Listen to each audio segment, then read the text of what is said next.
l'occasion de ce concentré d'événements qui regroupe la conférence annuelle du guichet unique Portnet, Logismed, le forum des pays islamiques sur le transport et la logistique et les Morocco Logistic Awards avaient pour objectif justement de mettre la main sur les vrais leviers d'accélération de la compétitivité des entreprises à travers la simplification des procédures.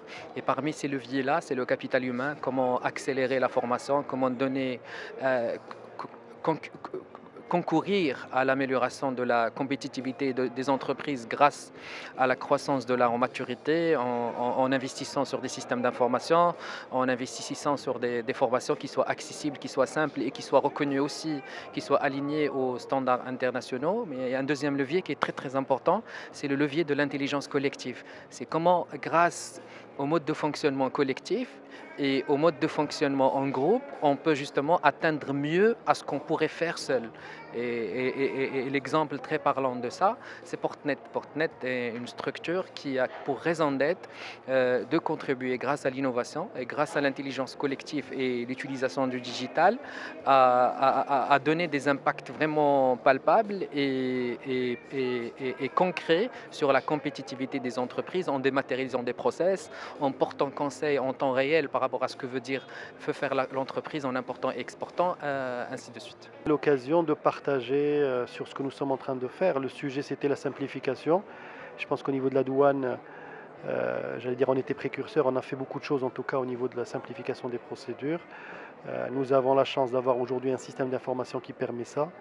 Et c'est l'occasion aussi de débattre avec les gens sur les sujets qui les intéressent. L'année 2018, en tout cas début 2019, a été pour la douane une année, j'allais dire, charnière, parce qu'en fait nous avons franchi le pas de la vraie dématérialisation. Donc jusqu'au 31 décembre 2018, les opérateurs étaient tenus de venir déposer physiquement leur déclaration en douane. À partir de là, donc à partir du 1er janvier, c'est quelque chose qui a été supprimé. Donc ça, c'est un vrai pas en avant, c'est une vraie révolution et qui offre aujourd'hui, et en tout cas qui ouvre la porte à des perspectives extrêmement intéressantes, et notamment le fait qu'un inspecteur des douanes aujourd'hui à Ouarzazate ou à Agadir pourra demain prêter, ou aujourd'hui même prêter une déclaration, une opération qui se trouve à Agadir, à Casablanca ou à Tanger. Et donc ça nous offre des possibilités de rationalisation et d'optimisation du travail de nos inspecteurs. Donc ça, c'est le premier point. Le deuxième volet qui me paraît important et sur lequel que j'ai partagé avec la salle, c'est ce qu'on appelle la douane mobile. Aujourd'hui, le douanier travaille sur le terrain quand il n'est pas dans son bureau avec des tablettes. Et donc, il fait ses transactions, ses opérations, ses contrôles sur le système directement à partir de tablettes. Et donc là, ça fait gagner pratiquement 2 à 3 heures aux opérations de dédouanement. Au lieu d'attendre qu'il rentre au bureau pour acter les choses, il le fait directement alors qu'il est dans l'aire de visite. Donc ça, c'est important.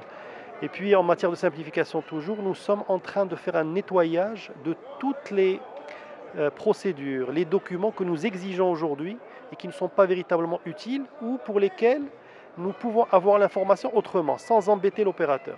Et cette année, nous avons supprimé une douzaine de documents.